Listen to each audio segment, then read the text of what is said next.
Era el año 1861, cuando un niño de apenas 12 años se convirtió en la pesadilla del ejército italiano, mientras otros chicos de su edad jugaban en las calles polvorientas del sur de Italia. Luigi Alonzi ya tenía un precio sobre su cabeza. Los soldados del recién unificado Reino de Italia temblaban al escuchar su nombre susurrado en las montañas de Lacio. ¿Cómo es posible que un niño tan pequeño pudiera desafiar a todo un ejército? La respuesta está en una de las historias más increíbles y olvidadas del Risorgimento italiano, en la época del bandolerismo social que sacudió el sur de Italia después de la unificación.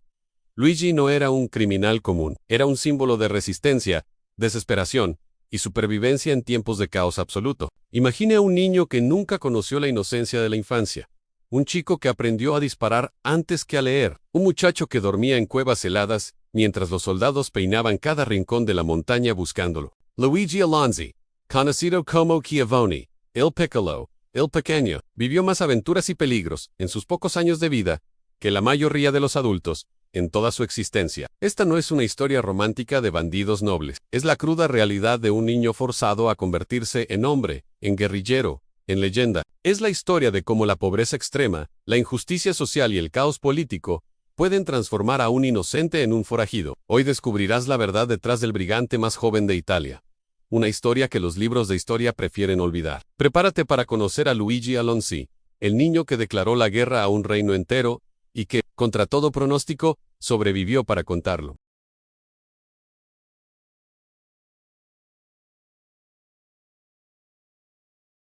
Bienvenidos a un nuevo episodio, donde exploramos las historias más fascinantes y olvidadas de la historia italiana. Hoy nos sumergiremos en los años turbulentos posteriores a la unificación de Italia, cuando el sur del país se convirtió en un polvorín de rebelión y resistencia. Pero antes de comenzar este viaje extraordinario, te pido un favor. Si estás disfrutando este contenido, presiona el botón de suscripción y activa la campanita para no perderte ninguna de nuestras historias. Cada suscripción nos ayuda a seguir investigando y trayéndote estos relatos increíbles que merecen ser contados. También te invito a dejar un like si esta historia te atrapa tanto como a mí cuando la descubrí. Y aquí viene la parte más interesante. Quiero saber de dónde nos estás viendo. Escribe en los comentarios tu ciudad y tu país. Es fascinante descubrir cómo estas historias de Italia del siglo XIX resuenan con personas de todo el mundo en pleno siglo XXI. ¿Nos ves desde Buenos Aires? ¿Desde Ciudad de México? ¿Desde Madrid? ¿O Barcelona? Cuéntanos. Me encanta leer cada uno de sus comentarios y saber que formamos una comunidad internacional de amantes de la historia. Ahora sí, volvamos a 1861. En Italia, acababa de unificarse bajo la corona de Víctor Manuel II, pero el sur del país estaba lejos de aceptar pacíficamente este nuevo orden. En las montañas de Lacio, Campania y Abruzzo, miles de campesinos se levantaron en armas, no solo contra el nuevo gobierno, sino contra siglos de opresión y miseria. Entre estos rebeldes conocidos como briganti, surgió una figura que desafiaba toda lógica, un niño de 12 años que se convertiría en leyenda. Esta es su historia. Luigi Alonzi nació en 1849 en Sora, una pequeña ciudad en la provincia de Frosinone. En la región de Lacio, su infancia estuvo marcada por la pobreza extrema que caracterizaba al sur de Italia en aquella época. Mientras el norte del país comenzaba a industrializarse y modernizarse, el Mezzogiorno permanecía atrapado en estructuras feudales que condenaban a la mayoría de la población a una existencia miserable. La familia de Luigi era campesina, como el 90% de los habitantes de la región. Vivían en condiciones que hoy nos parecerían inimaginables, una pequeña casa de piedra sin ventanas, compartida con los animales durante el invierno para aprovechar su calor. La comida era escasa y monótona en pan negro, aceitunas y ocasionalmente alguna verdura. La carne era un lujo reservado para las festividades religiosas más importantes, pero la verdadera tragedia en la vida de Luigi llegó cuando apenas tenía 11 años. Su padre, acusado de robar ganado de un terrateniente local, fue ejecutado sumariamente por las autoridades borbónicas primero, y luego por las piamontesas que llegaron con la unificación. Para el pequeño Luigi, el mensaje fue claro: la justicia no existía para los pobres. El Estado, cualquiera que fuera su bandera, era el enemigo. La ejecución de su padre dejó a la familia en una situación desesperada. Su madre, viuda con varios hijos que alimentar, no tenía recursos ni opciones. En aquella sociedad profundamente patriarcal, una mujer sin marido era vulnerable a todo tipo de abusos y explotación. Luigi, como hijo mayor, sintió sobre sus hombros infantiles el peso de mantener a su familia. Fue entonces cuando el destino lo puso en el camino de Luigi Alonzi, conocido como Schiavone, el Grandote, uno de los jefes brigantes más temidos y respetados de la región. Este encuentro cambiaría su vida para siempre. El niño de 12 años dejó su hogar y se unió a la banda de Schiavone, convirtiéndose en su protegido y adoptando el apodo de Schiavone el Piccolo. La decisión de Luigi no fue única. Miles de jóvenes del sur de Italia tomaron el mismo camino en aquellos años turbulentos. La unificación italiana, presentada en los libros de historia como un triunfo del nacionalismo y la modernidad, fue vivida por muchos en el sur como una invasión extranjera. Los piamonteses del norte llegaron con promesas de progreso, pero trajeron consigo nuevos impuestos, el servicio militar obligatorio y la represión brutal de cualquier oposición. Para entender la elección de Luigi, debemos comprender el fenómeno del brigantagio. No se trataba simplemente de bandolerismo criminal. Era una forma de resistencia social y política de los campesinos más pobres contra un sistema que los había oprimido durante siglos y que, con la unificación, solo había cambiado de nombre, pero no de naturaleza. Los brigantes eran vistos por muchos como héroes populares, defensores de los oprimidos contra terratenientes abusivos y soldados invasores. Luigi aprendió rápidamente las duras leyes de la vida en las montañas. Schiavone, a pesar de su reputación de hombre violento,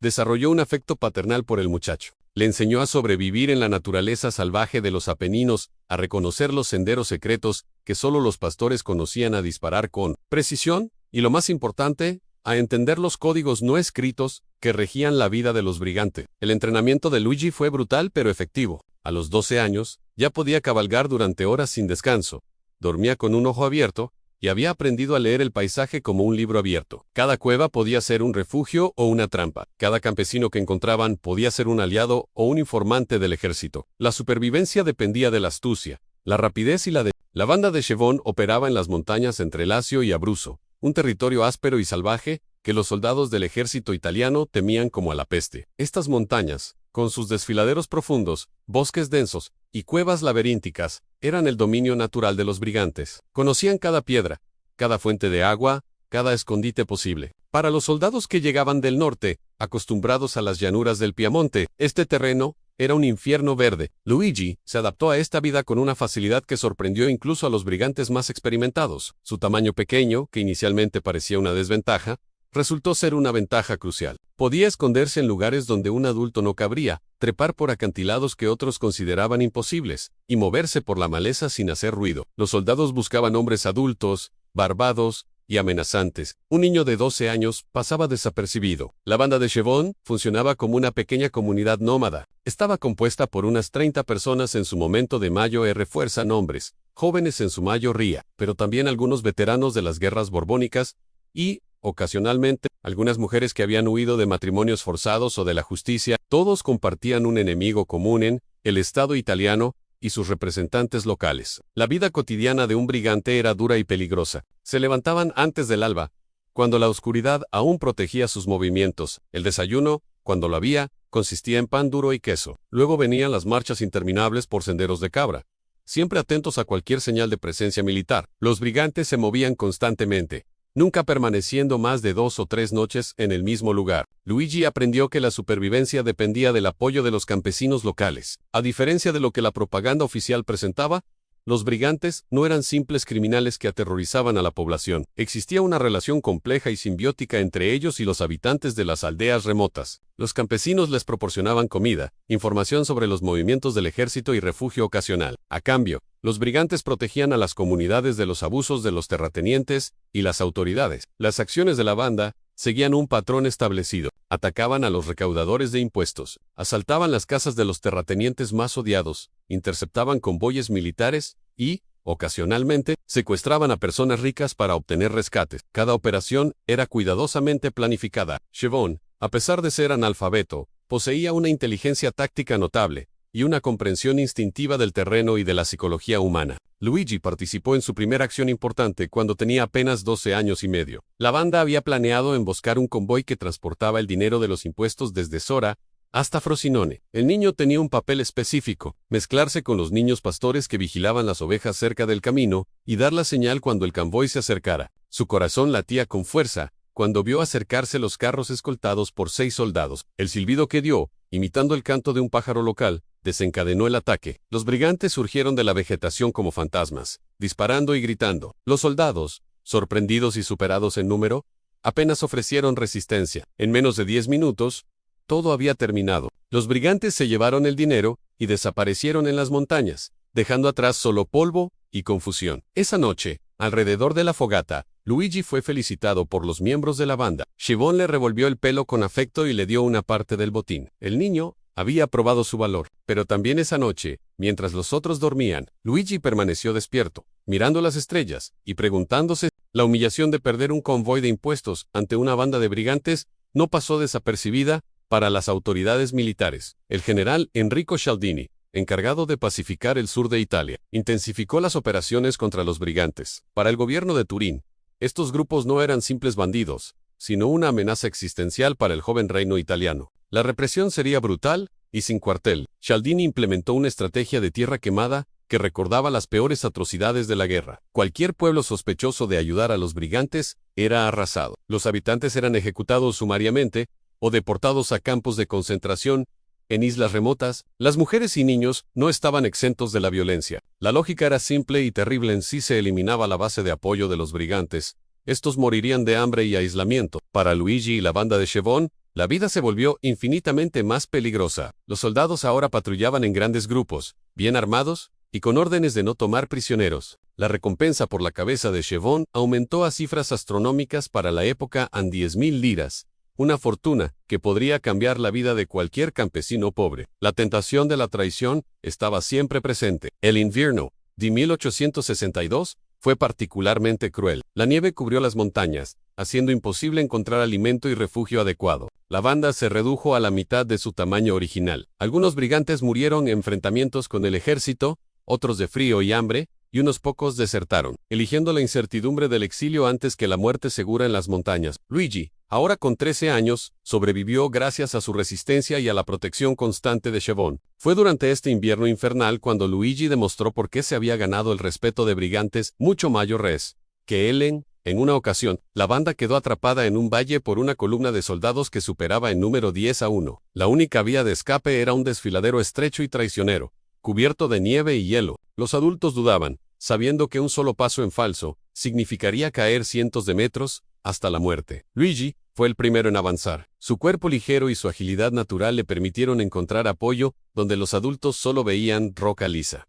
Colocó cuerdas y marcó el camino más seguro. Uno por uno, los brigantes siguieron sus pasos. Los soldados, temerosos de seguirlos por ese camino mortal, se limitaron a disparar desde lejos, sin éxito. La banda escapó, pero dejó atrás 3 hombres que resbalaron y cayeron al vacío. Sus gritos se escucharon durante segundos, que parecieron eternos.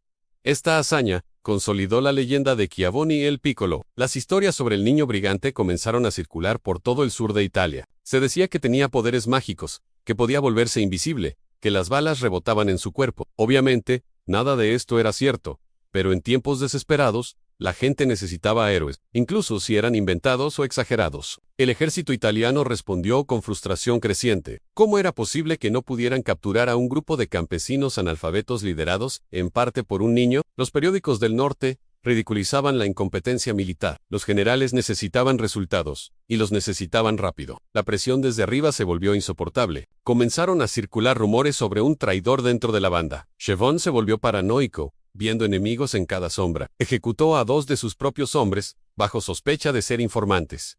La tensión dentro del grupo era palpable. Luigi observaba todo con los ojos de un niño que había madurado demasiado rápido. Aprendió que en el mundo de los brigantes, la confianza era un lujo que pocos podían permitirse. La primavera de 1863 trajo nuevos desafíos. El ejército había perfeccionado sus tácticas. Ahora usaban informantes locales. La traición, cuando finalmente llegó, vino de donde menos se esperaba. Don Ciro, un viejo pastor que había ayudado a la banda durante años, fue el que vendió información crucial al ejército. Su motivación no fue la recompensa, sino algo más personal y doloroso.